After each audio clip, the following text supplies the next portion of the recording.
Hello, good afternoon, everybody. Please can you confirm if you can hear me?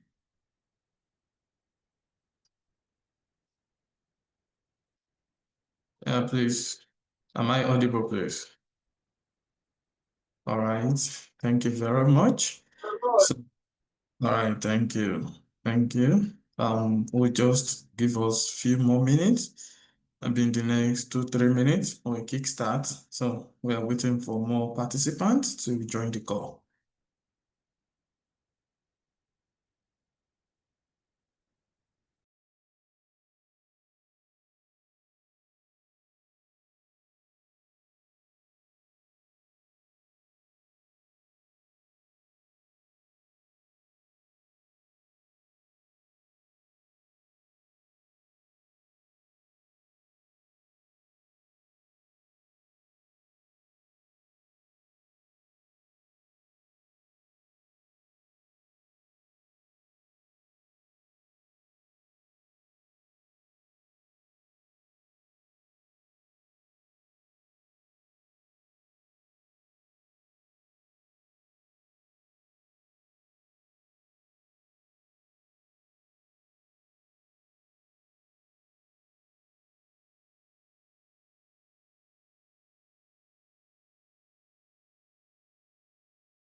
Okay.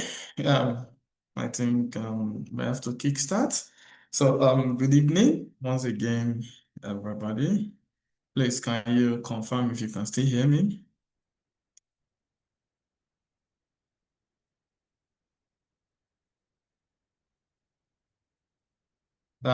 Good evening, good afternoon, depending on wherever you are at the moment. So I would like to welcome you all to session 5 of the Bioshield AMR champion training that is tagged the antimicrobial resistance in the backyard while stewardship start with us. And I am Ahmed Said, the team lead for the Bioshield Squad, and I'll be moderators for today's session. And I would like to remind you, like we've been done in the previous session, that today we bring together everything we've learned about biosecurity in the past, barriers, innovations, and also our ability to connect them to the bigger picture. You get this now.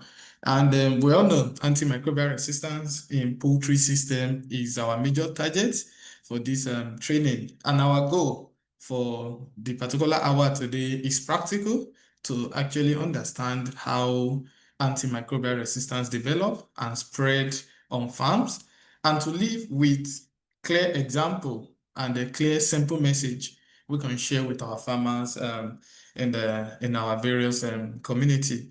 And today's training objective is basically to explain how antimicrobial resistance arises in poultry system, and at the same time describe how it spread between birds, people, and the environment, identify on-farm practices that might contribute to or prevent antimicrobial resistance, and also our ability to recognize biosecurity as a non-antibiotic prevention strategy. And well, today we will also be able to say why antimicrobial resistance actually matters to your community and to our future. So well, quick warm up from our previous training, from our previous experience, because I cannot share the pool today. So I would like you to just go into the chat box, respond to the question below. What is one thing you've heard about antibiotic resistance, probably on the farm, at school, or in the news, or anywhere you might have come across it? What is that one thing? So I would like every one of us to go into the chat box. I'll be reading some of the responses while I introduce our facilitator for today's session.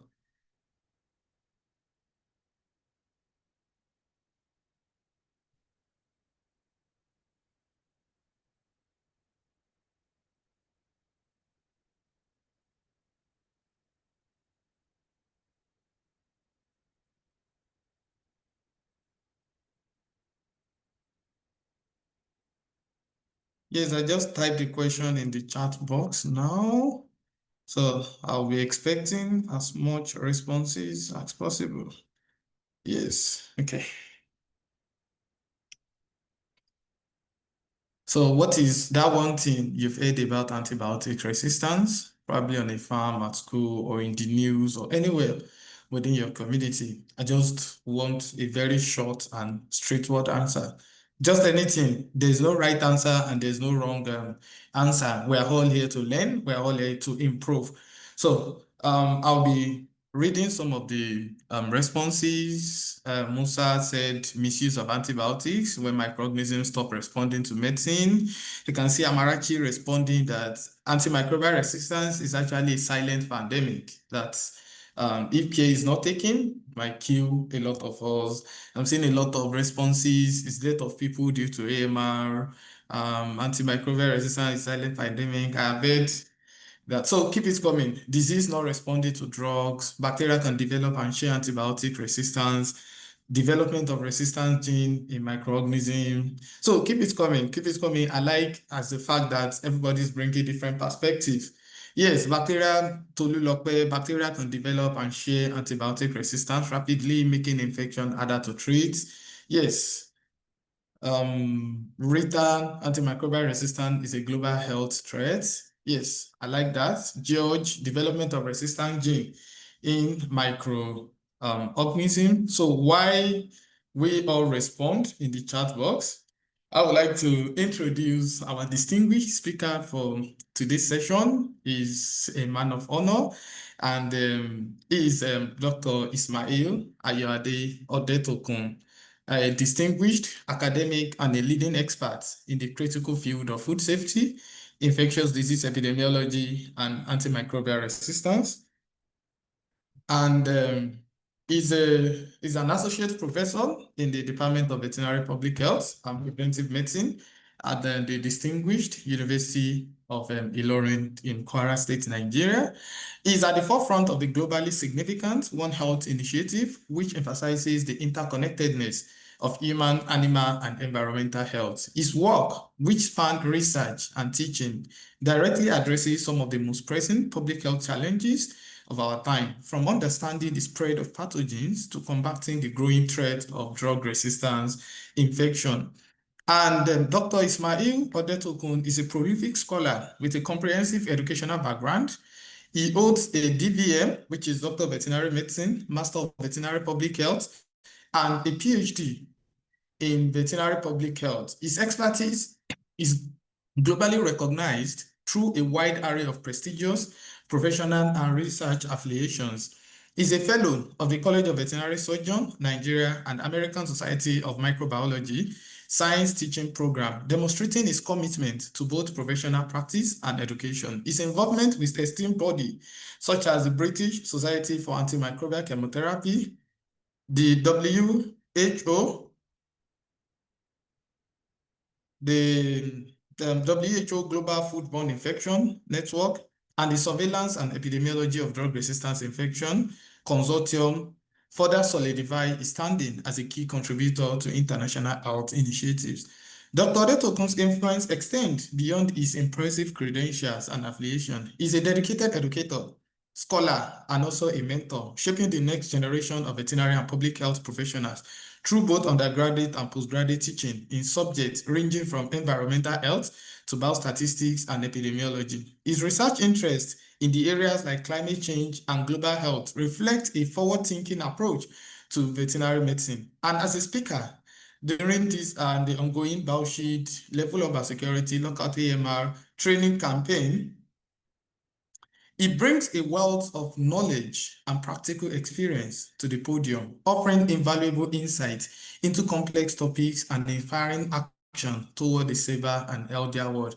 So permit me to introduce our distinguished facilitator for this training session, which is session 5, Dr. Ismail Ayade Odetokun once again. And I would like every one of us to sit back, take your pen, jotters, and every other learning materials while you enjoy is a very distinguished training session today. And I can assure you, you will go home with a load of knowledge today. So thank you very much. I would like to introduce and invite Dr. Odetokun to, please, sir, you can have the floor now.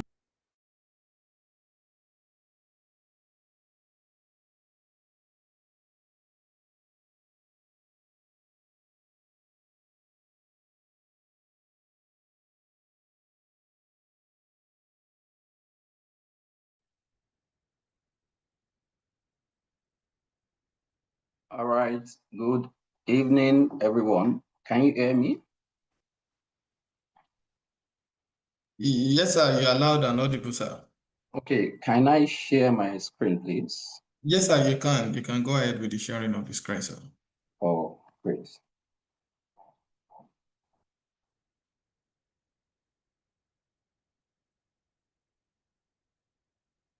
The host isn't allowing sharing for this meeting.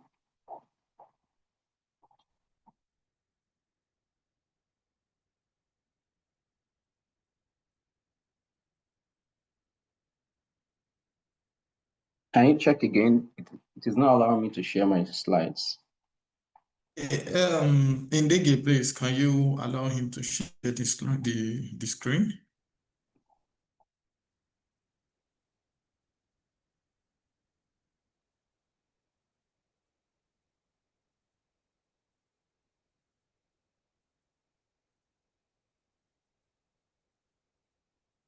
Okay, great.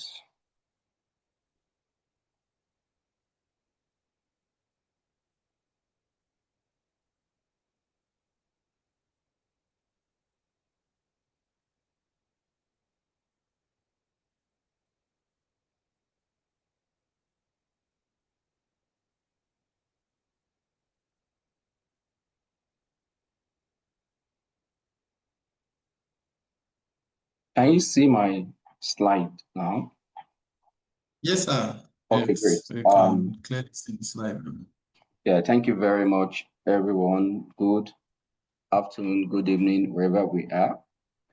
First and foremost, let me appreciate the Bioshield Squad for inviting me to be a facilitator on this training program. I'm really happy that such a program is being organized, the training is being organized, and it is targeting AMR. I can see from the chat, from the first question that was asked by the moderator, that AMR is actually a big deal. Some said it's a silent pandemic, some said that drugs are not working again and all that. I think it is a topic that needs to be trashed, that needs our attention, and we should all, as youth, as researchers, as veterinarians, as farmers and all, work together to combat this scourge. So the topic before me is AMR in the backyard, why stewardship starts with us. Um, well, we all know that AMR is not new today. AMR, that is antimicrobial resistance, comes into place when bacteria, when microbes are not responding to drugs again, when they become resistant to antimicrobial treatments, which probably they were resistant, they were active to, they were susceptible to previously, but you find out that they are no longer, the drugs that you give to treat a particular condition is not effective. So that is when we say AMR, comes into play. So AMR is a big deal globally. In fact, it is regarded as one of the top 10 threats as far as global health is concerned. And every year, annually, a lot of, economic losses, are associated with AMR. So, and you can see it has even pushed more than 24 million people into extreme poverty. If it is not taken care of in the next, it will push people in the next decade. So AMR is a very big problem. And as far as poultry is concerned, you know, the focus of the talk today is about poultry farming, it is about poultry production. So AMR is also a big deal in poultry production. It's, poultry meat production, where if you go everywhere today, you see people eating chicken, you see people eating white meat and all that. So poultry production is significant. It's a significant supply of meat in our meals today, whether in Africa, whether in developed countries, and whatever. So poultry is one of the most consumed meats worldwide.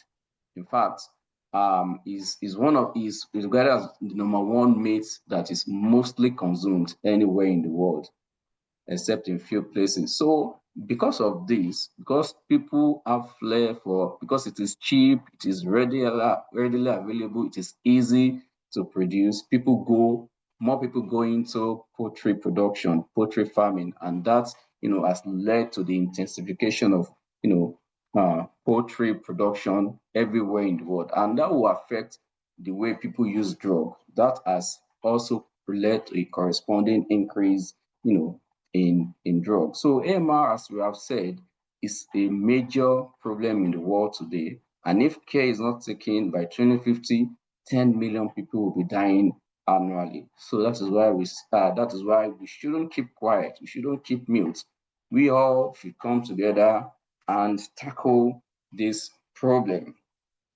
Now, what are the factors that lead to AMR, especially in poultry production, in poultry farming?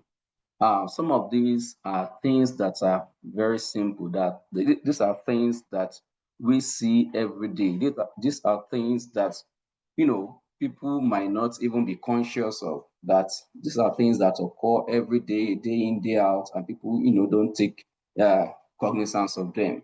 For instance, when people use antimicrobials increasingly, if you go to some farms, people use an array of antibiotics to treat infection. They will use the particular antibiotic and probably find out that it's not working well. They will switch to another one. They will switch to the other one, and they use them anyhow. They misuse them. Sometimes give overdose.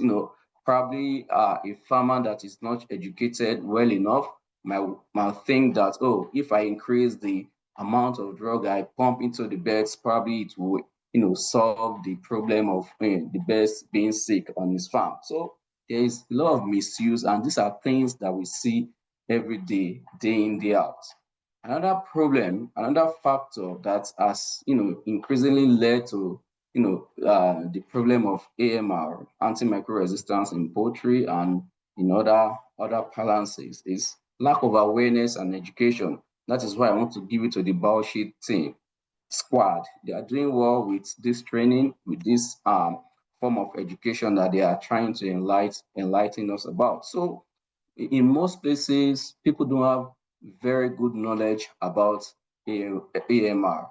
Some people will just think, some people can't even differentiate between, what a drug is and what is not a drug. People use anything in their farm to make sure that their birds are okay. So there is inadequate awareness, there is inadequate education about AMR, and this will make AMR to continue to soar higher. Now, there is inadequate infection prevention control practices. Before people start thinking about drugs, before treatments, if people are concerned about biosecurity, ensuring that the practices that they implement on their farms will not allow microbes to affect their birds.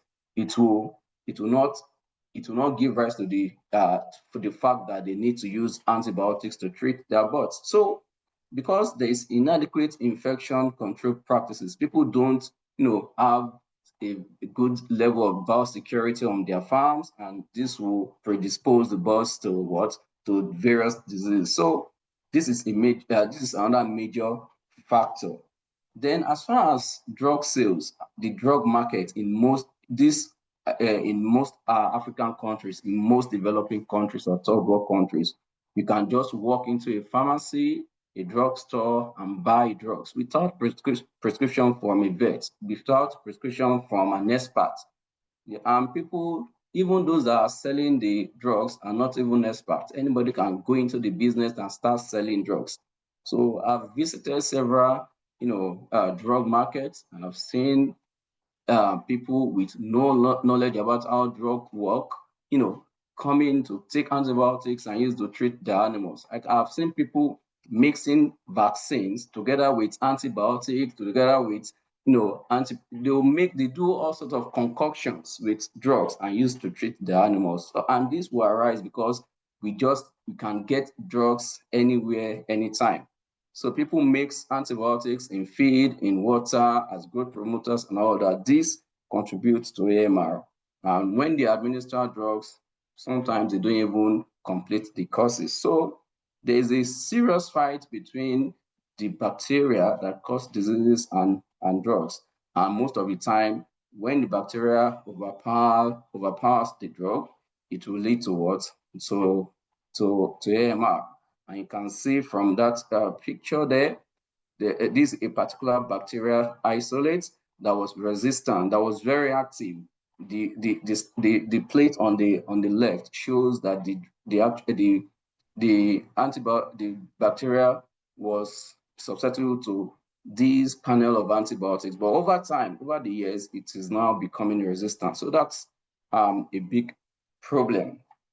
So there is a link between antimicrobial use and AMR, because if people don't use antibiotics at all, if they don't misuse antibiotics, if they don't abuse antibiotics, we won't be talking about AMR. So there is a link. And as far as the poultry production is concerned, how does it get into the birds? When people use antimicrobials, you know, when they don't use antimicrobials as they should use them, so it will lead to AMR. There is aberrant use of antimicrobials as feed additives, as growth promoters. So when this animal falls sick and they have been exposed to doses of antimicrobials, it won't be effective again, and that will lead to the transfer of antimicrobial resistant genes, in the birds, and even it will now go back into the environment to go into humans. For instance, if an animal is injected with an antibiotic and if the withdrawal period is not observed before the animal is being slaughtered for consumption, if a person eats the meat from such animal, the person will take doses of such antibiotics, and it will bioaccumulate in the system. And at the end of the day, if that person falls sick, the person might not respond to that particular antibiotic that has been in the system before. So there's a chain, there's a cycle. The birds, they pass feces. So these antimicrobial resistance genes can be passed in their feces, and these feces at the end of the day can be used as manure, as fertilizers. And you'll be surprised that antimicrobial resistance bacteria, multi-drug resistant bacteria, can move through plants, can move within the xylem, within the flames of plants. And when people eat this from the environment, when people eat them, they will acquire some of these resistant genes. And this goes in a cycle. It is present in the environment, it's present in animals, and it is present in humans. So it is becoming a great challenge and making the control of AMR more difficult. So what are the consequences of AMR in poultry production? Number one is treatment failures.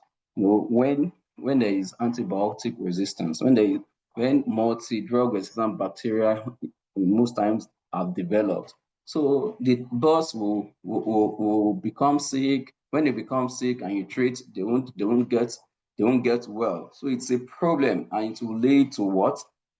You keep on, changing drugs, moving from one drug to the other. The cost of drugs will increase and mortality will keep increasing. And that is a serious economic implication.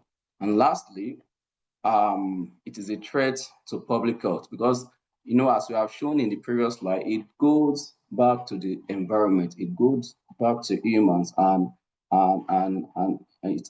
that will lead to a serious, public health and environmental consequence. So at this point, I want to pause, then we can go to other parts of the training, then we'll come back and talk about stewardship more. Thank you very much.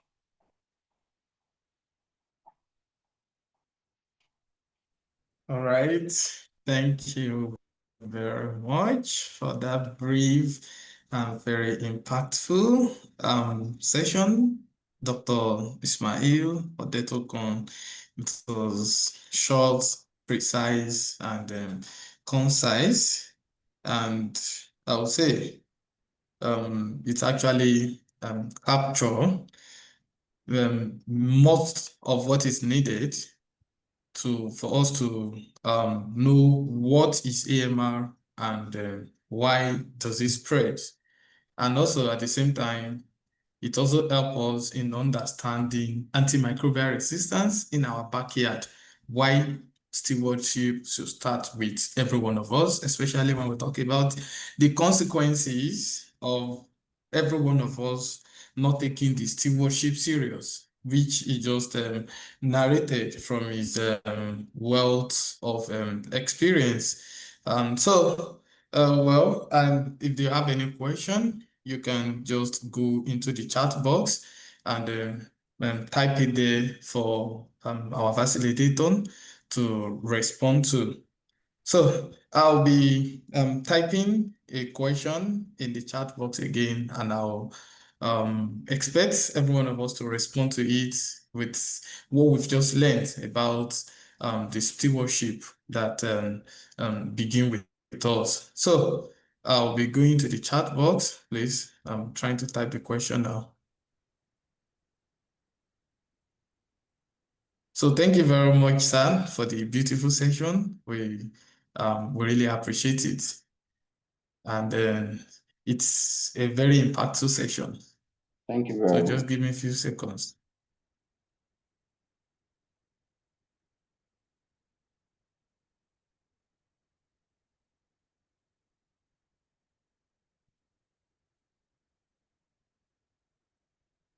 So I'd like to drop a question in the chat box. Okay, maybe I should even read it out for every one of us. So I would like to ask us, what's that one risky antibiotic use practice you've seen or heard of in your community? We'll be using this during the breakout session. We're going into briefly now. So let me just drop it in the chat box for every one of us to see. So, okay. You can just respond to it on the group, or what's that one risky antibiotic use practice you've seen of or heard of in your community? So I'll be expecting as many response as possible while we work on the breakout session. Ndege, please, can you please activate the breakout session? Yes, I can see the responses coming in, giving antibiotics. A lot of people are mentioning big grammar here, big antibiotics, some that I've not even heard of. Yeah, OTC, I believe that should mean over the counter, LA oxytate, oxytate, some go to the extent of giving. Yes, we've seen that several times where human antibiotics is being given to the bed. So we'll all be moving to the breakout session now, where we have a brief discussion with our team members and discuss about what we've learned so far. And we'll all come back here to the general group to discuss some of the activities we discussed in our breakout session. So the breakout session will last for about 10 minutes, I think. And then we'll all come back here to interact and also learn from our facilitator regarding some of the discussions we will be having in our various breakout sessions. So I'll kindly move to the various breakout session, join your breakout session, and also start interacting with your colleagues.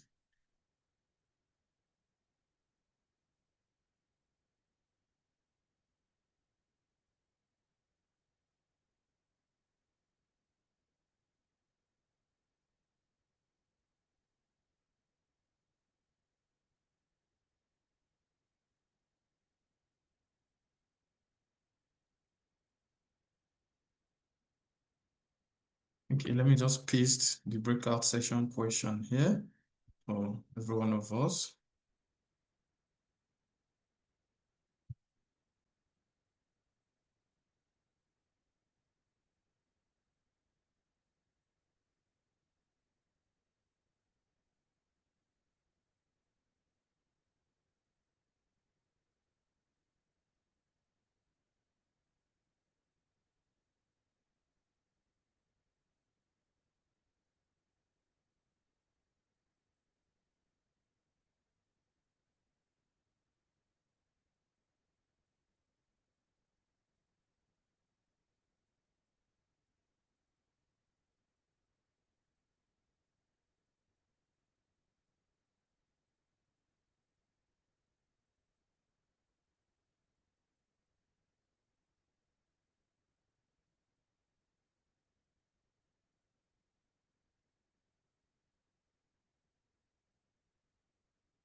So welcome back, everybody.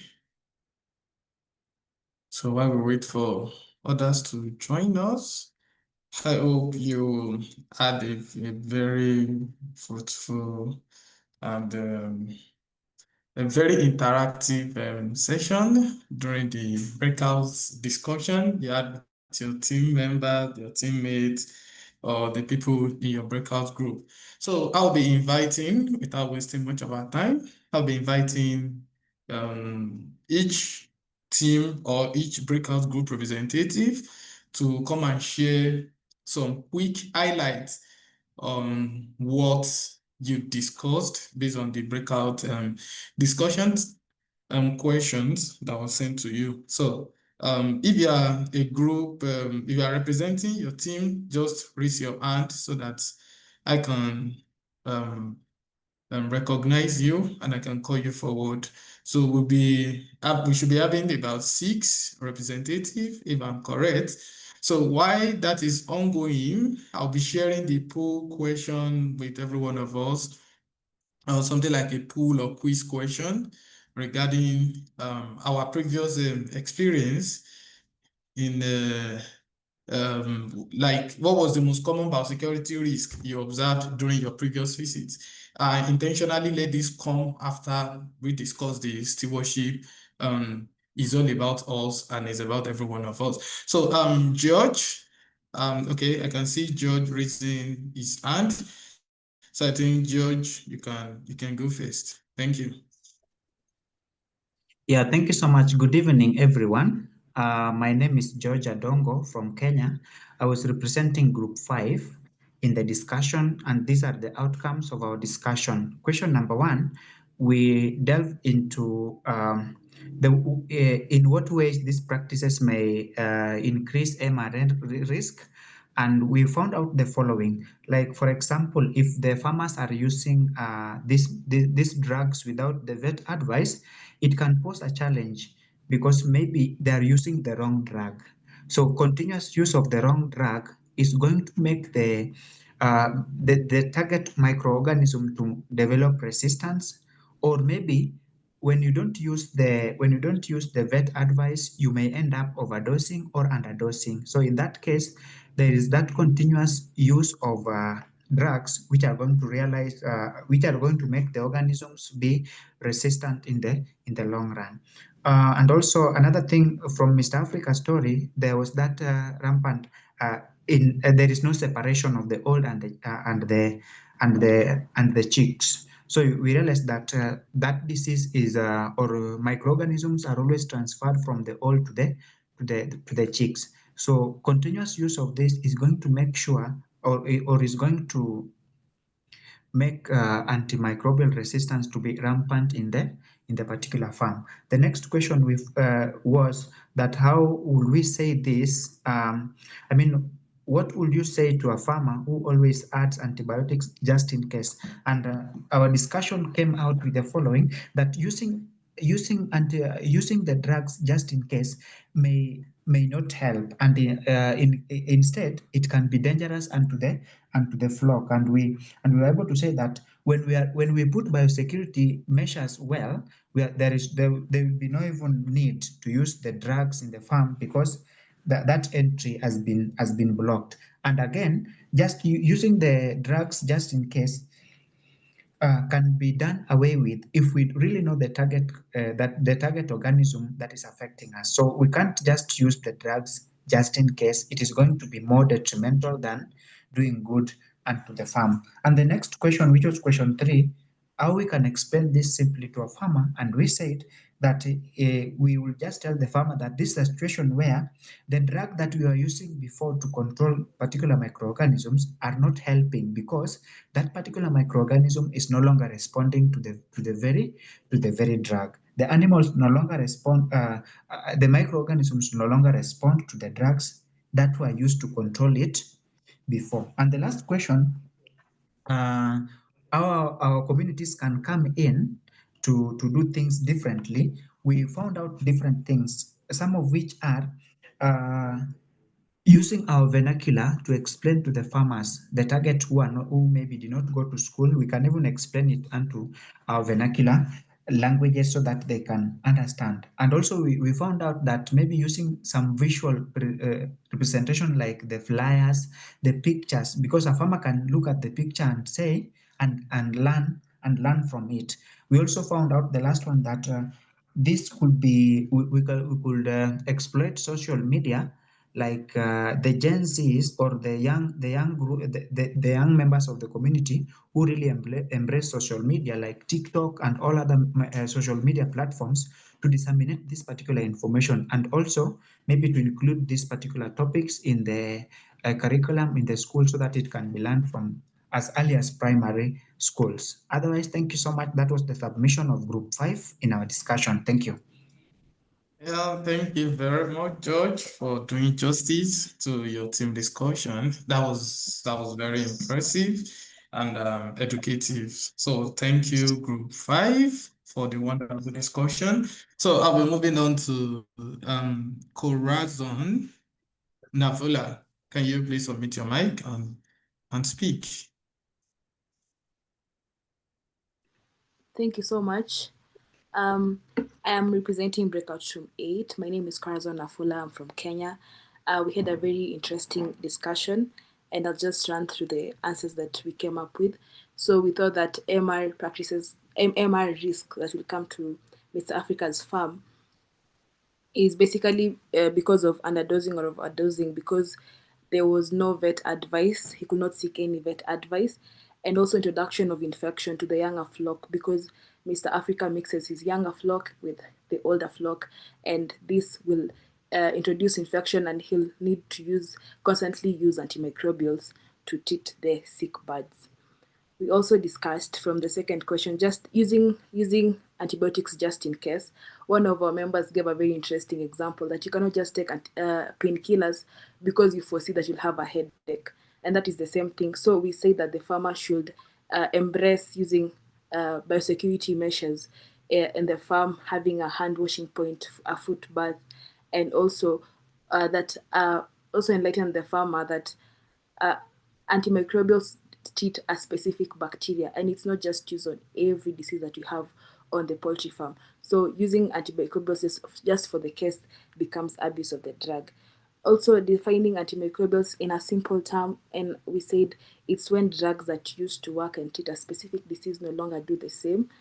For us in our community, we discussed that we will have a program where farmers are enlightened on the use of antimicrobials, because our members gave examples on how antimicrobials are being misused in their communities, giving an example of adding the antimicrobials in the feeds just in case the chicks get sick, or insisting on buying chicks that are already on antimicrobials and they're a 1-day-old chick.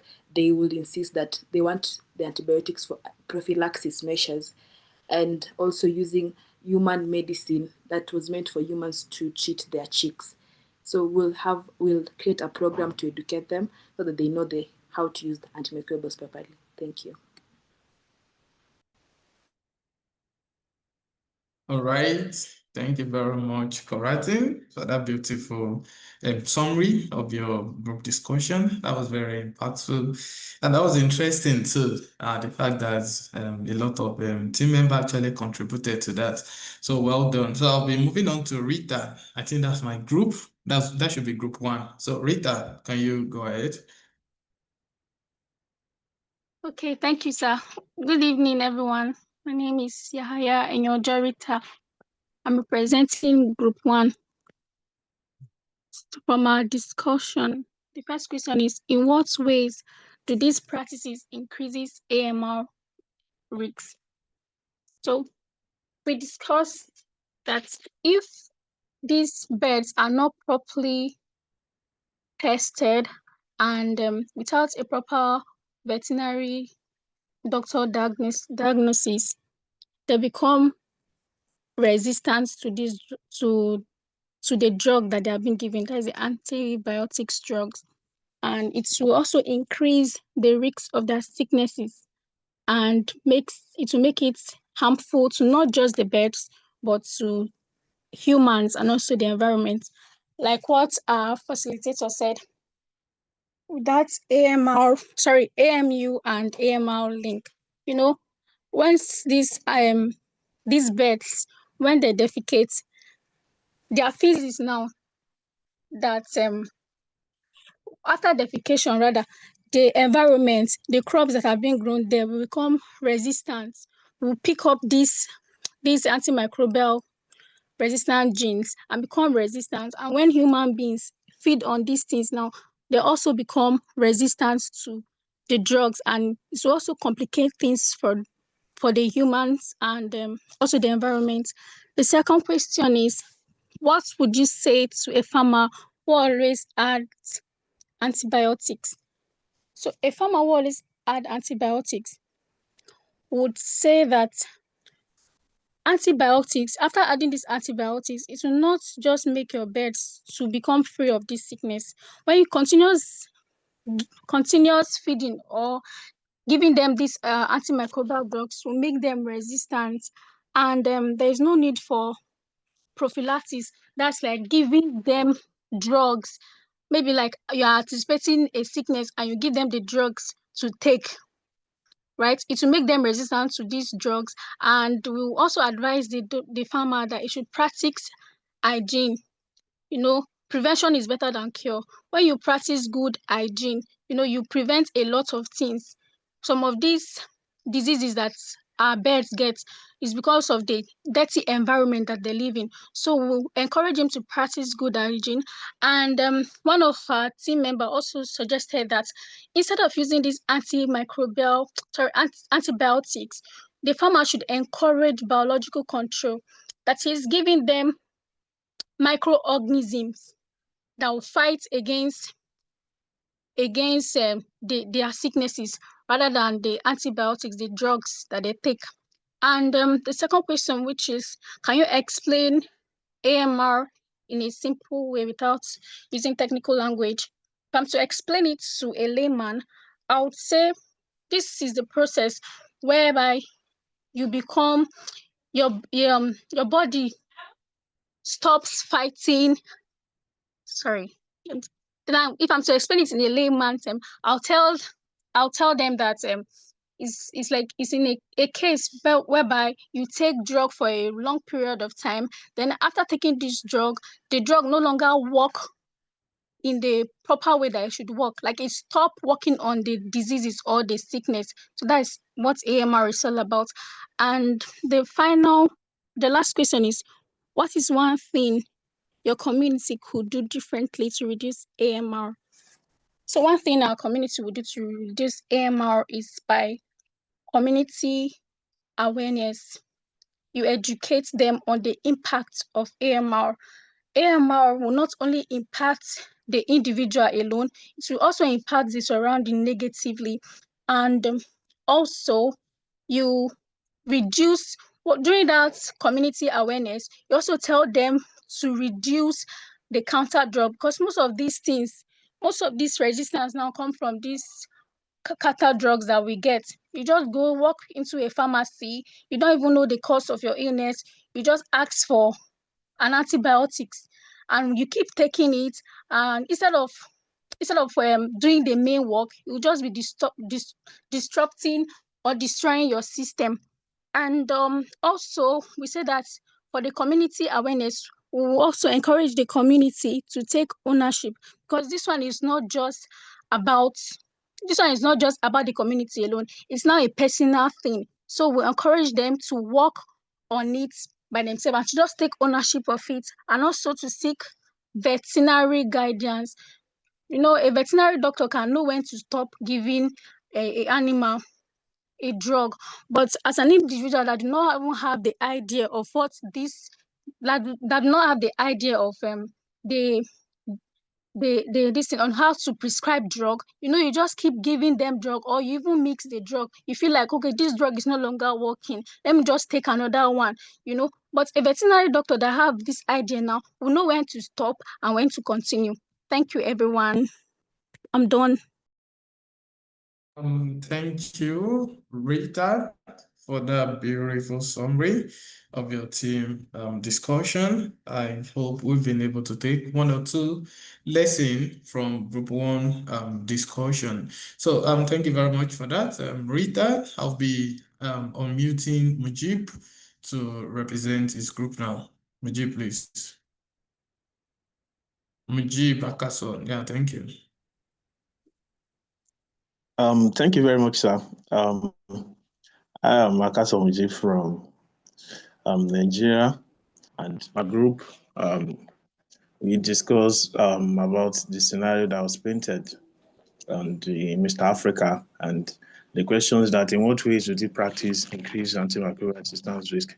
So if a farmer is not using antibiotics as he's supposed to use or without veterinary prescription, it is highly likely that the farmer is going to be using it in the wrong dose, wrong prescription, wrong route of administration, wrong duration. So this will likely on the longer term precipitate antimicrobial resistance because the bacteria will survive and become resistant to the drug. Also, the second question on that, what will you say to a farmer who always had antibiotics just in case? We discussed that using antibiotics when they are not needed, we try to paint a scenario that is like giving medicine to an healthy child or an healthy person. So if you are giving antibiotics to someone that is healthy, it won't make them stronger, but rather it can make future infection harder to treat. And if you keep using antibiotics without any reason, so they may not work when we actually need them. So someone mentioned that. And also, third question, how can we explain antimicrobial resistance simply without technical language? So I remember someone from our group said, you can say that it's like antimicrobial resistance is like weeds in the farm. If you keep spraying the same herbicide too much, the weeds get used to it and stop dying. So it's basically when infections are resistant to drugs that they used to be susceptible to, when microorganisms are resistant to drugs that they used to be susceptible to, simply. So and to the last question, what is one thing your community could do differently to reduce antimicrobial? Most important thing that we mentioned was that the first thing is to call a vet before using antibiotics. I painted a scenario that there was an instance of me going to a farm and we were able to deduce that the farmer has not been vaccinating the birds for 7 months without vaccination. So there is high probability, it's even very sure that those kind of farmers are likely going to be abusing antibiotics. And also, if in such kind of a case, so the first thing that we'll be advising such farmer is to always consult their vet first before they start administering antibiotics. So basically, that's it. Thank you very much, sir. Right.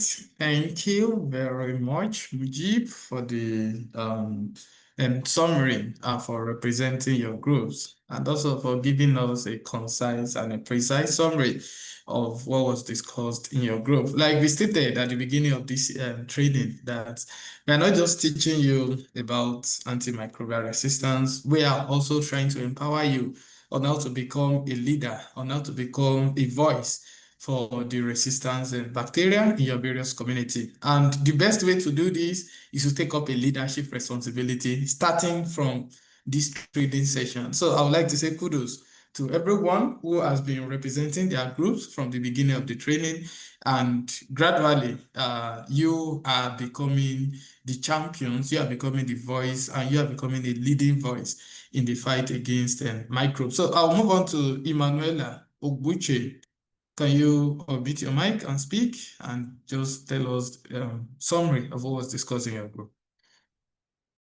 Okay, good evening, everyone. My name is Oguche Manuela, representing Group 2.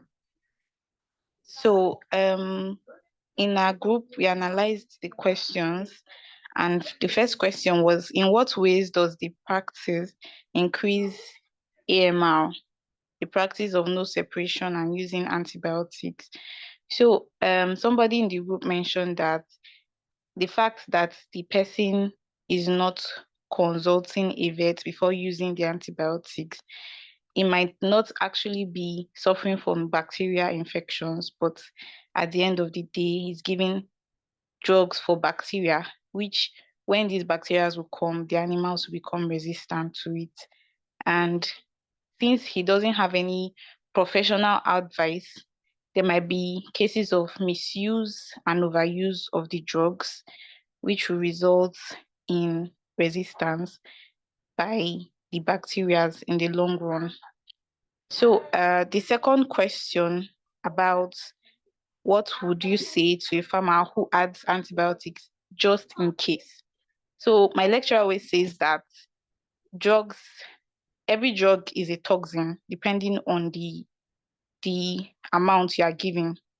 So in this case, if the farmer is just giving antibiotics just in case of an infection, it shows that he's aware of prevention is better than cure phrase. But there are better ways for him to prevent his birds from not coming down with the disease than giving drugs. He can also put up simple hygiene practices in his farm.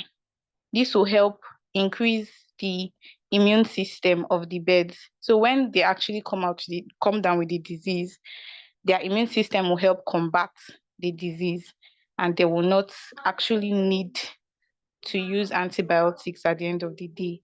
And also, somebody mentioned him administering multivitamins to his birds.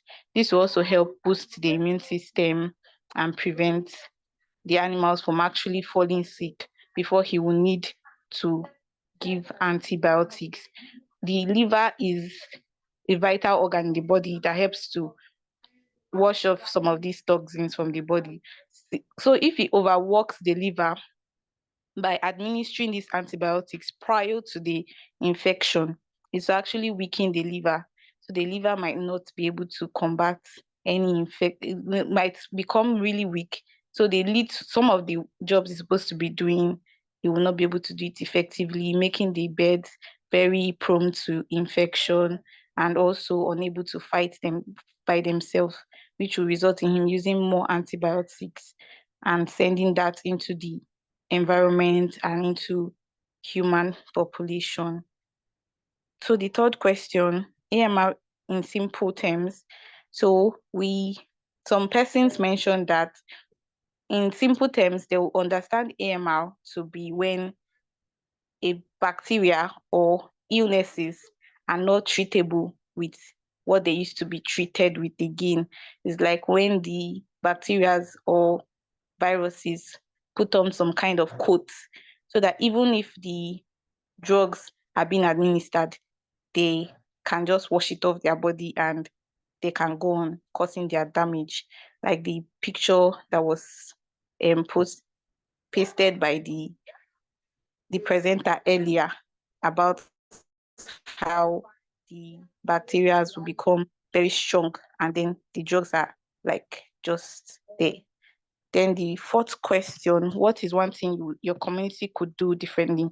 So we mentioned that if the community is able to educate the people, the livestock owners, everybody around about the harmful effect of taking antibiotics unnecessarily, it will help to combat AMR, and also practicing good hygiene, vaccination importantly, so the animals do not fall sick, and separating sick birds from healthy birds. Also, if they can stop the purchase of over-counter drugs so that little access is given to people, and then they will have to consult a professional and have a prescription before they can be able to buy some of these antibiotics for their use or for the use in the farm. Thank you very much. Yeah, thank you so much, Emanuela. That was very elaborate, and well done to all the team members for the beautiful contribution and insights into the breakout discussion. So I'll be moving on to Chidinma Onukwu. I think I've seen this name several times when I was going through the assignment submitted by some of the champions. So yes, Chidinma. I used to remember it as Chichi in my head when I'm reading her work. So please go ahead. Um, for the first question, in what ways do these practices increase AMR risk? So, unfortunately for us, we couldn't actually do up to the third question because my phone suddenly switched off. But we were able to answer the first one, which was some of our members answered that the more you use the antibiotics, the more the resistance. Just like Dr. Ismail Odetokun said, that there's a link between AMR use and AMR resistance. Then another person also answered that his lack of knowledge on the dose to give would also contribute to this AMR risks. And then lack of separation of the beds and lack of preventions also contribute to the AMR risk. For question 2, what would you say to the farmer who always adds antibiotics just in case? For what we'll say to the farmer, um, we'll calmly tell the person, I understand you want to protect your birds, but using antibiotics without any need is like fighting an enemy that isn't there. So what you need to actually do is to carry out more prevention, carry out more biosecurity measures, because prevention is actually cheaper than you going to buy antibiotics. Then the third question, can you explain AMR simply without any technical language? AMR, that is antimicrobial resistance, is when microbes stop being afraid of the medicine you are giving them and become resistant, to which whatever treatment you are taking no longer works. Then for number 4, what is one thing your community could do to reduce AMR? So one simple step that we would take is that would um create or say something like you should only use antibiotics when the vet says so. Like you need to go to a vet, just like the former person said, you need to go to a vet to give you a prescription before you go to any vet clinic or any vet store to buy drugs.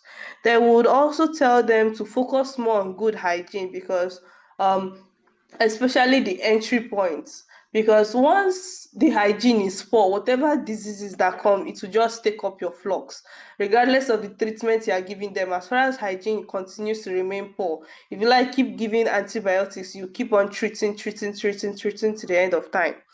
And also separating sick birds from the healthy flock, because the sick birds are liable even after getting better, they can remain carriers. So you need to separate them to actually be able to, if you want to sustain your flocks.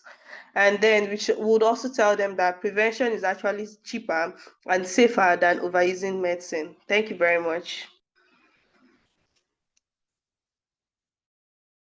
Oh, thank you very much, Chidinma, for that wonderful summary of your group discussion. That's very impressive, and I hope everybody must have learned one or two things. I can see another hand raised. Okiki Ola Deribigbe, do you please kindly omit yourself and speak?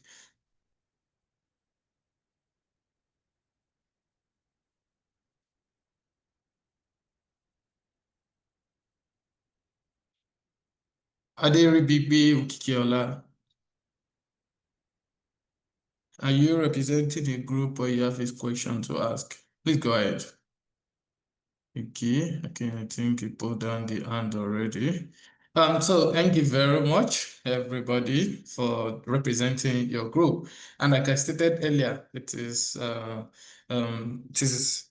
such an honor, and also it's some certain level of courage before you speak up, whether virtually or in person, to represent a group of people. And gradually, I believe we are all becoming a voice against the resistance and pathogen. So I'll be moving on to invite our facilitator, but before then, the pool I shared earlier, that our today's poll, which was focused more on common biosecurity risk you observed during your visit to various farms in your neighborhood. And I intentionally leave the pool for a long period of time so that a lot of people can participate in it. And well, majority, which is 55% of us, said that most of our observation where there was no foot bath or hand washing in most of the farms we visited, and over 15% of us visitors were allowed near the poultry. And these are some of the issues we are trying to address by leveling up the biosecurity and lockout AMR. By addressing this issue, inform, share knowledge, and advocate for farmers to invest more in foot baths, and also educate and sensitize them on why the farm should be distanced from visitors, and also from people to visit them time to time. So I'd like to invite Dr. Detokun to come and more of like brief summary of what everyone has talked about, and also provide a professional insight into the questions that were discussed during the breakout session. So then thank you very much, sir. You have the floor. Yeah, thank you very much once again for this wonderful training session. It has been interesting so far. I've listened to the contributions from the various breakout groups. Well, to summarize, I want to appreciate the various breakout group members. They have done well, and their submissions are actually in line. For instance, responding to the first question on in what ways do these practices that you guys have treated earlier before today will increase AMR risks. One thing we'll bring out from the various contributions is that there are several wrong practices that have been identified that farmers indulge in. So, and if these practices keep going on, then AMR will not be a problem that will be solved. So I'm very happy that our participants can really, pinpoint these wrong practices. And this is key to understanding the fact that they know what we are discussing, they know what we are talking about. On the second question, a farmer that will add antibiotics that just in case. This is actually valid because many people will do this. Some people maybe intentionally or unintentionally will want to add antibiotics. Just let me try and prevent. Maybe it won't happen. And from the submissions of the various groups, I can see that it is highly discouraged that we are not in tandem with these practices. And some even went to the extent of describing, telling the farmer that no, this is a toxin, for God's sake, that you are adding to that you are giving to your birds. And some are even suggesting alternatives like the use of multivitamins, and some are saying they should get involved in other preventive practices. I want to say that I like the third question on explaining AMR is simple term, because we want farmers, we want stakeholders in the poultry industry to understand what AMR is. Many people might tell you that they have good knowledge of AMR. In fact, in some of the research that we have done in the past, when we measure, people's farmers' knowledge about AMR, sometimes we find that the knowledge is high. But when we now look at their perception, because perception is different from knowledge, or their practices, we find out that their practices and perceptions are usually lower than knowledge. Sometimes they are terribly low, which means that even having knowledge of AMR will not translate into a good perception or good practices. So this is one thing that we should find a way to address, and probably the knowledge they have is inadequate. So, but one thing I want our participants to understand is that we are all from different places, different countries, different localities, And when you are dealing with farmers, these are not, technical people, and we should try as much as possible to come down to their level so that they understand what we are saying. So if you are describing AMR to a farmer and you keep mentioning microbes in your statement, you keep mentioning pathogen, I don't think they can understand what you are really going to put across. So we should try as much as possible that we come down to their level so that the message we are passing, will be well disseminated.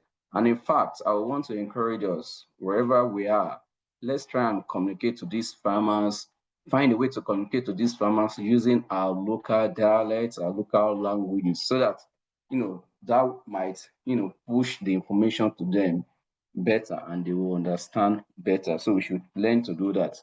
You shouldn't be like, like this academic person that is on the field.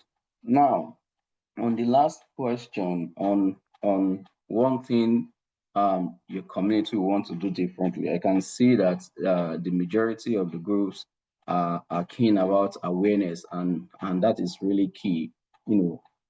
Raising awareness about AMR, and is actually very important. Some people might know about it, but they might even forget. So keep reminding them, keep raising our voices about AMR, emphasizing stewardship, which is very important. In a short while, we'll look at stewardship a bit, and also some people mention emphasize calling a vet, consulting a vet before drugs are being used. I think these are germane and are very important. So, but I want to add that at the level of our community, we can raise bodies, we can raise groups that would be emphasizing this, almost always. And we should also promote the use of alternatives to antibiotics, because I'm not sure, we are thinking in that direction. Everything is not about drug. In fact, in the world today, the direction in which research, because over the last decades, no new antibiotics are being discovered. So, several granting bodies, multinationals are promoting the use of, non-antibiotic alternatives. I think this is something we should also try and look into, try and promote and key into. So I think I want to stop here and we can move into the other session. Yeah, thank you. All right. Thank you so very much, sir, for the beautiful insights into the breakout discussion. And I believe some of the perspectives that the majority of us left out, especially when we talk about alternatives to antibiotics, where it looks like a blind spot to a lot of us. Our facilitators were able to point us in the right direction. So that is what differentiates an expert from the we that were just coming up.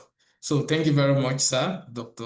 Odetokun, for the beautiful insight into the breakout discussion.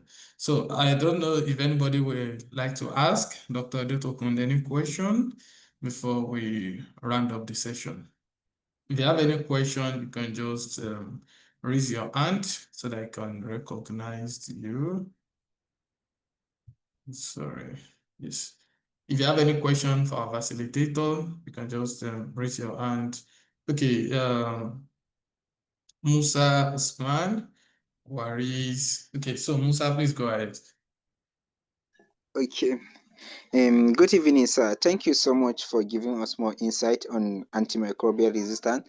My question is on that AMR, but on behavioral change.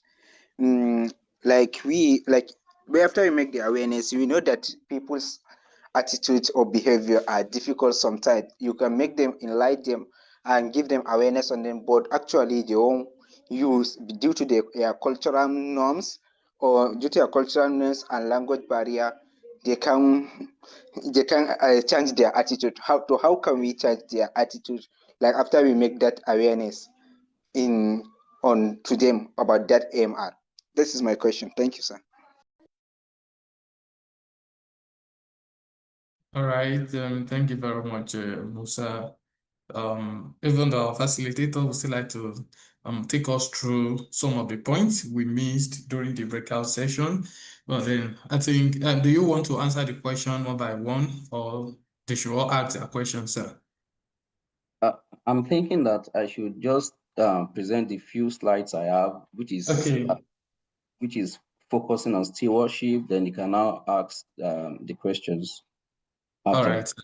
Okay, sir. Yeah, you can go ahead, sir.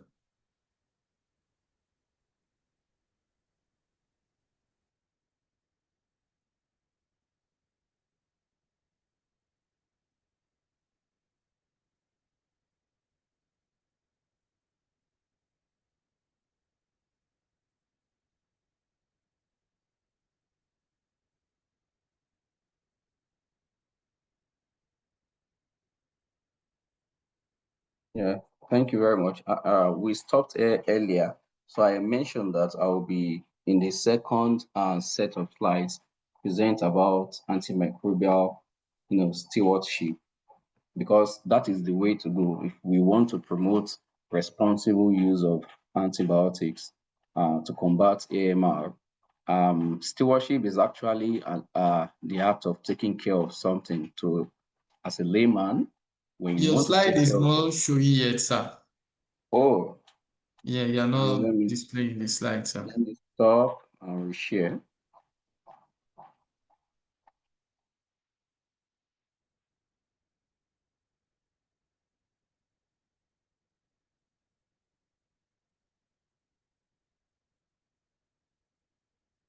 Is this showing now? Yes, sir. Yes, sir. It is not showing. Thank you. Oh, great. So as I was saying that antimicrobial stewardship is actually a big deal if we are really interested in, combating AMR at whatever level, whether on the farm, in the hospitals, among humans, among animals, and the environment. Antimicrobial stewardship is key, and stewardship is just about taking care of something, paying more attention to something. So we want to pay more attention to drug. So when you say antimicrobial stewardship, it simply means responsible antibiotic use. That is what stewardship is. And we tried looking for, a synonym that will, a word that will be synonymous to stewardship itself. If you see, there's an array of words here: diligence, responsibility, caring, governance, control, guidance, supervision, accountability, management, handling, oversight, and so on and so forth. But accountability stood out, which means that when we talk about antibiotic stewardship, is about being accountable. Let's look at it. When people can just go to a pharmacy or to a drugstore and just buy drugs over the counter, where is the accountability? When a farmer will just, will not consult a vet to treat animals or his birds, where is the accountability? When a farmer is administering or treating the animals indiscriminately without using the right dosage, overdosing, underdosing, and all that. So where is the accountability? So stewardship is all about accountability. And why does it matter? Why is it important for us to take care of to be engaged in antimicrobial stewardship? It is important, one, because it is a preventive behavioral practice. And we all know that prevention is better than cure. When you prevent a disease from occurring, the cost you incur in doing that will be far lesser than when the disease has, entered the flock. So it is it is preventive over curative practices. Then it protects the farmer's livelihood. Imagine there is a disease on a farm due to AMR, and because there is AMR, the birds are dying. The farmer will lose, and it is a threat to food safety and to public health. So stewardship is really important. And I want to say at this point that antimicrobial stewardship begins with you, especially those of us that are on this call. Everybody is a stakeholder in the fight against AMR. So we are all stakeholders. And what are we expected to do?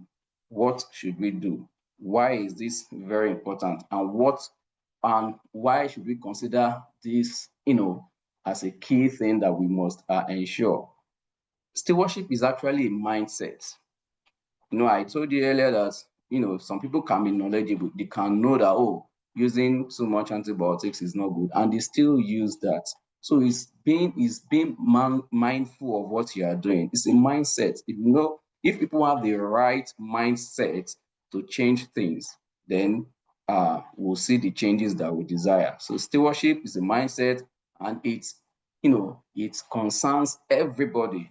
All stakeholders are very important. Now, in poultry farming, basic biosecurity should be ensured. Biosecurity is about looking at those practices that will not allow disease to come into, in contact with the flocks. And if there is an infection within the eggs, what are you going to do that will not allow the disease to spread away from your farm to other farms? So biosecurity is key. And I liked, from the questions on the polls where people were mentioning that they have seen farms where people don't have, food dips and all that. So these are basic biosecurity practices that people should ensure. Sanitation, cleaning pens, vaccination is also very important. Then the source of the birds that these are some of the biosecurity measures that people should ensure. Then we're talking about alternatives. Most people don't consider alternatives to antibiotics, and that is why there is too much pressure on the use of antibiotics. And there are a lot of alternatives that are better, that are even competing well with antibiotics. So probiotics is a very good example. There are herbal remedies that Sorry, people, sir. yeah. Your slide is not moving. It has Oh, been stagnant since. I don't know if it is from your end. okay. Maybe I should stop sharing and try again. Oh, okay, sir. Thank you, sir. Sorry about that.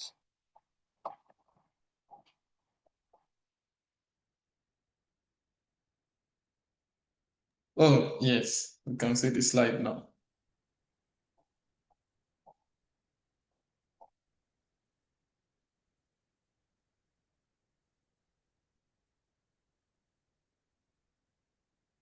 You can see it now? Yes, sir. Yeah, we can see the Okay, slide. great. So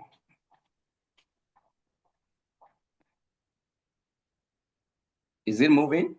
Yes, sir, it is now. It is Oh, moving. great. So I was talking about good practices in poultry farm that we should consider basic biosecurity measures, alternatives. People are not talking about alternatives today, and that is where the world is looking at. That is where the world is going. So we should not be left out.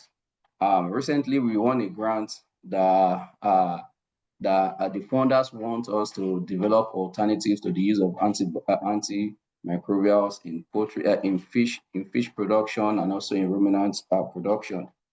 And we are using an engineered bactericin sourced from lactic acid bacteria. So which we want to see if that will be better as against the use of antibiotics. We have done some surveys. We found out that most farmers in Nigeria use tetracycline more than any other antibiotic. So we have isolated some pathogens like Staphylococcus aureus, Streptococcus agalactiae from this production system, and we have tested the engineered lactic acid bacteria, and we found out that this probiotic can really suppress these pathogens, and this is actually very effective. So the next stage we are going to is to see at the field level, like a field trial. We have done the trials in the lab, we found out they are effective. We are going to the field and see if this will actually work well on the field before it will now turn into a product that farmers can be using. So that is an alternative that we can use. We had several focus group discussion with some farmers, and we found out that people use certain apps to treat infections. We interacted with Fulani herders. We found that they use a lot of, leaves, a lot of herbs to treat the animals in place of some antibiotics. So these are alternatives that we should look for, especially if they are evidence-based. And this will also keep coming. We should always consult a vet before using antibiotics. And I'm impressed that for majority of the groups, we all talked about this. Now, the moderator has been mentioning champions, AMR champions, AMR champions. I think it is a way to go. So this is a call to action. We are champions of change. We should ensure that we contribute our own quota to ensure that AMR is dealt with decisively. So we should be involved in raising awareness. That is one of the things I like about the training by Bioshield. We should be involved in peer education as we are doing. Then we should also promote preventive practices. These are key. And as youth champions, wherever we are, please let us keep promoting this among our peers in the community, when we are into animal production, food production. Let us raise awareness about AMR. Let us combat AMR. And I think it will be good for us. So let me quickly conclude that antibiotics or antimicrobials must be handled with care. And that is why that is the reason why antimicrobial stewardship is important. You use the right, preparation of the right drug for the right bug, and we should be engaged in continuous, awareness program, education, quality assessment, and so on and so forth. So I want to appreciate Bioshield and everybody, for listening to me. Thank you very much. All right. Thank you so very, very much for the beautiful, wonderful, insightful, educating, and also mind stimulating presentation, sir. So much appreciate you coming from the stewardship starts with me and you. So before we go, every one of us today, you should have it at the back of your mind that stewardship actually starts with you and I. So do we have any question? I remember Musa wanted to ask a question earlier. And Waris Onilu, you still have a question for our facilitator before we round up the session for today. So thank you very much, sir, for that, your insights, and for sharing your expertise with us on antimicrobial resistance, the stewardship, and behind our backyard. So Waris, please go ahead.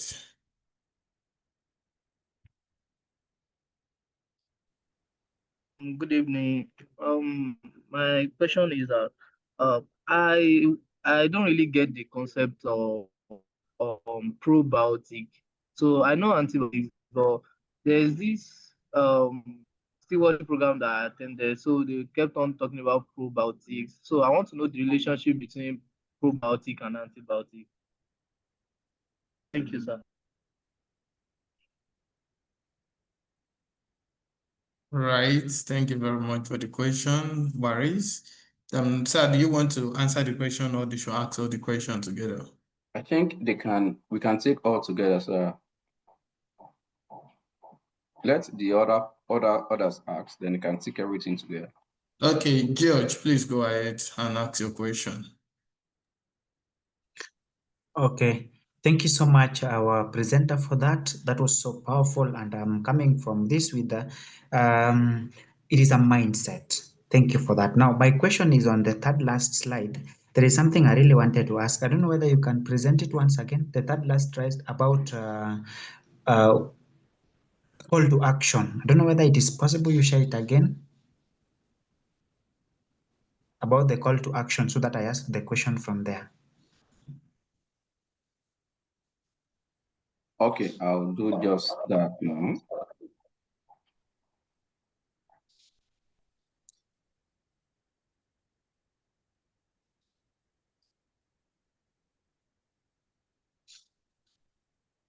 This one? Yes. Okay. It is not visible still. You can I can see it on the left side, but it has not been displayed. The call to Okay. action. The one talking about call to action.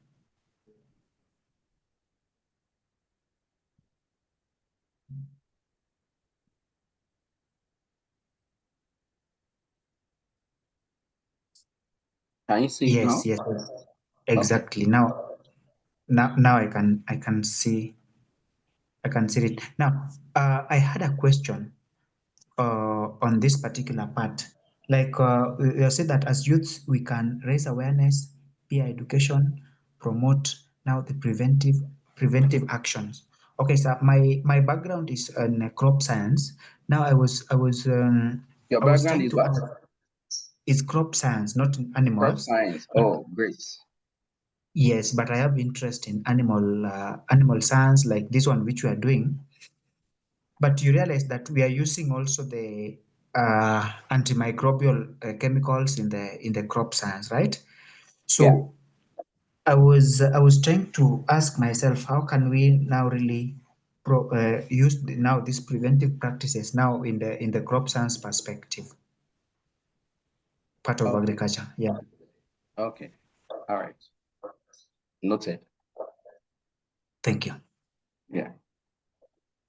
Do you have another question? Not really. Thank you. That was it. Okay. To quickly respond to the questions that have been asked, the first speaker asked that what is the difference between probiotics and antibiotics, that is not too sure of what probiotics are. Actually, antibiotics are just drugs that you use in treatments in most times, and some people use them as growth promoters, to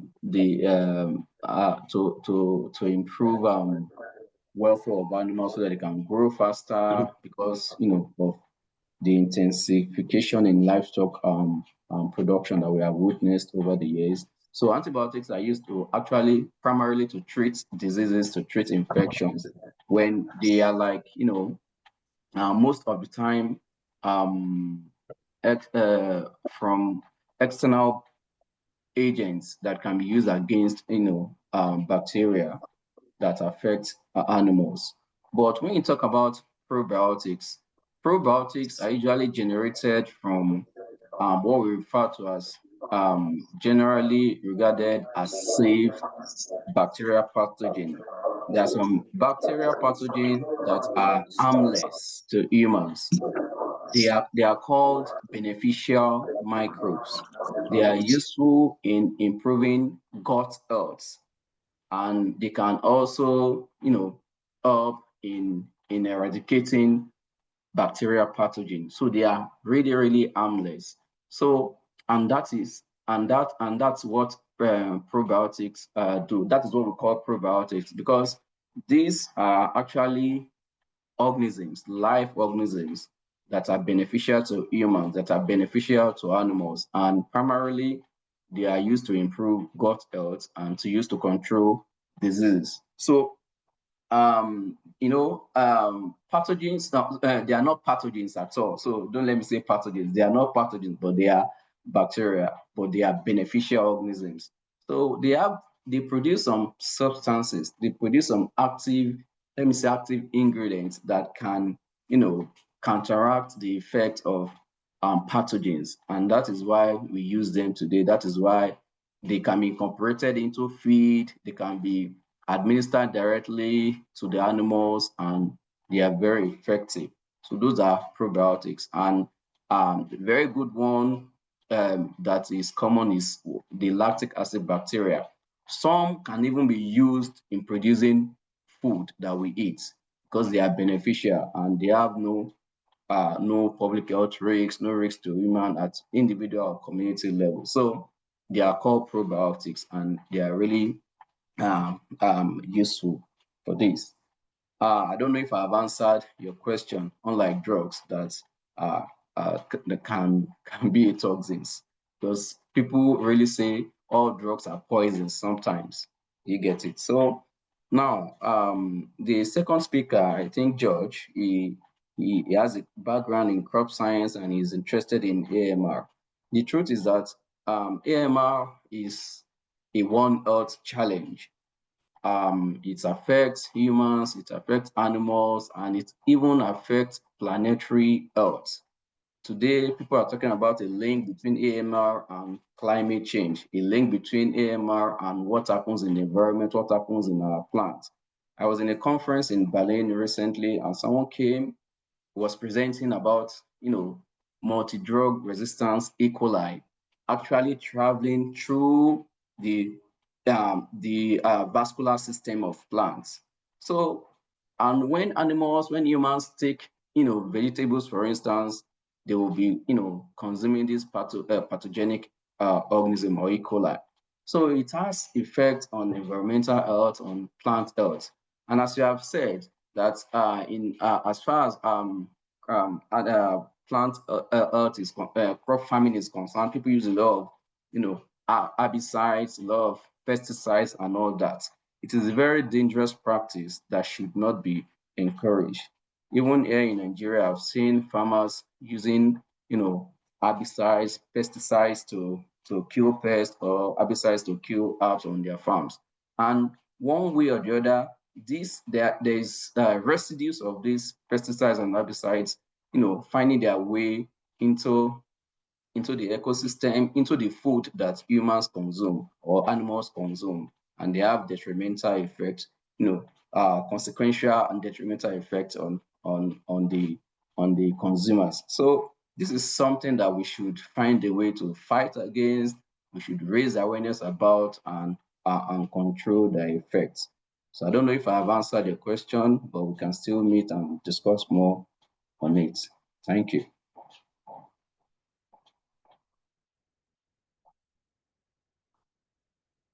Yeah, thank you very much, sir, for the wonderful response to all the questions. I hope the champions that asked the question are satisfied with the responses given by our dear expert and facilitators. So thank you very much, sir, for your wonderful time. Thank you so much, everybody, for staying with us through. I hope there is no more question before we round up the session. And thank you very much, sir, for your insights in responding to this question. Oh, I can see, okay, there's no more hand. It's just applaud. Okay, Musa Usman, you still have more questions to ask?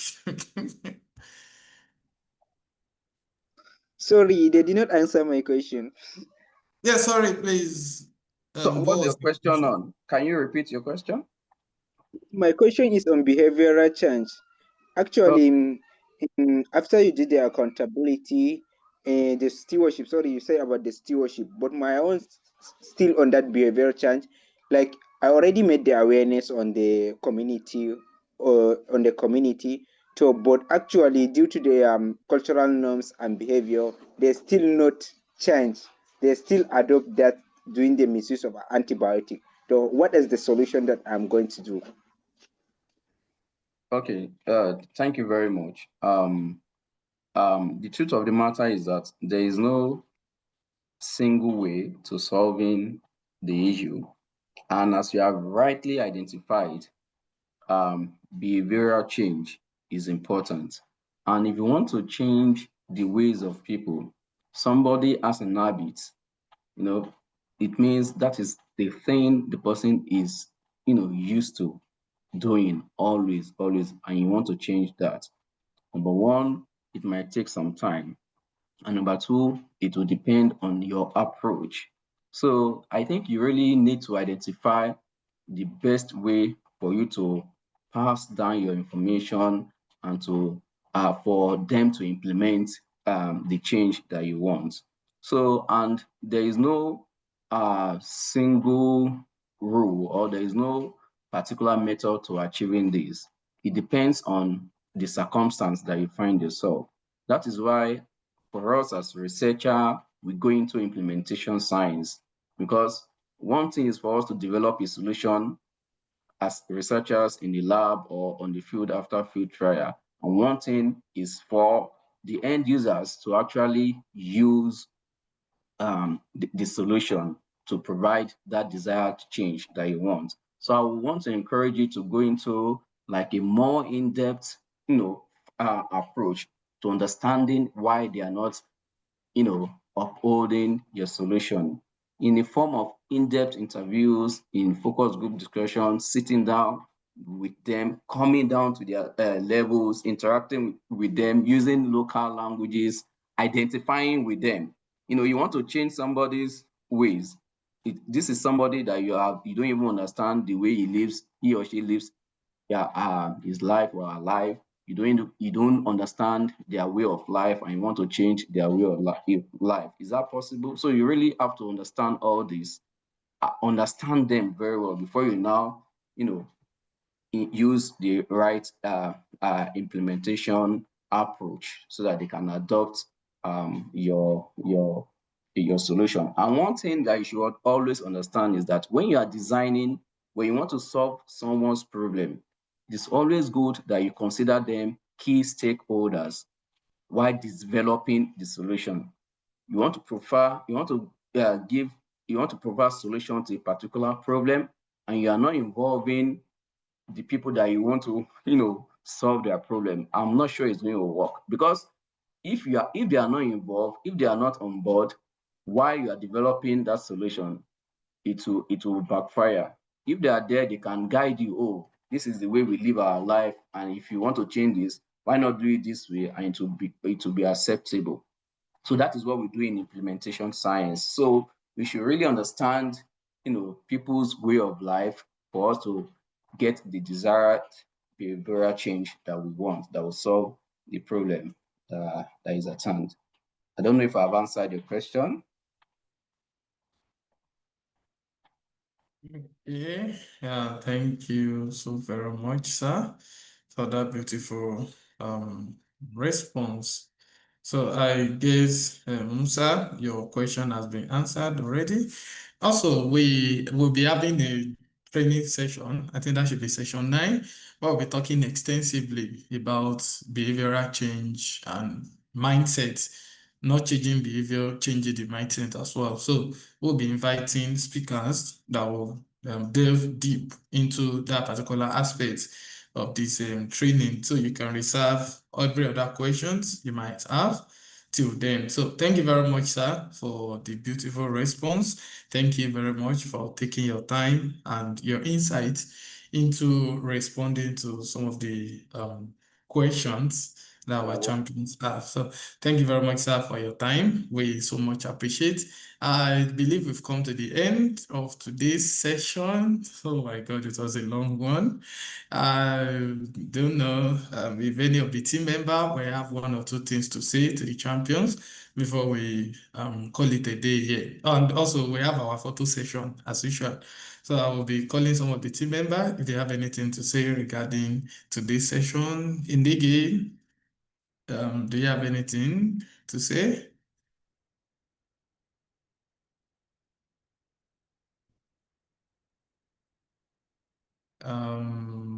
Indigi, Adeyeye, Wendy, Abdulbasit, and Winifred, if you have any information or any discussion you would like to have with the champions before we call it a day today. All right. Thank you very much, Sir Adeyeye. Okay, Shindege said he's very happy to see every one of you today. Yes, if you have any message for the moderator, you can easily chat me up on WhatsApp. You always see me in the Bioshield group, so just drop a message on the group, or you can chat me up on WhatsApp. That should not be a problem. So I think we should just go into our photo session. Everybody, can you just? I know it is very late in Kenya, in East Africa at the moment. Yes. Oh, yes, the last time you stayed listening to a lecture was when you were in school. Oh, that's interesting. Oh, it's nice to have you back on board. Yeah,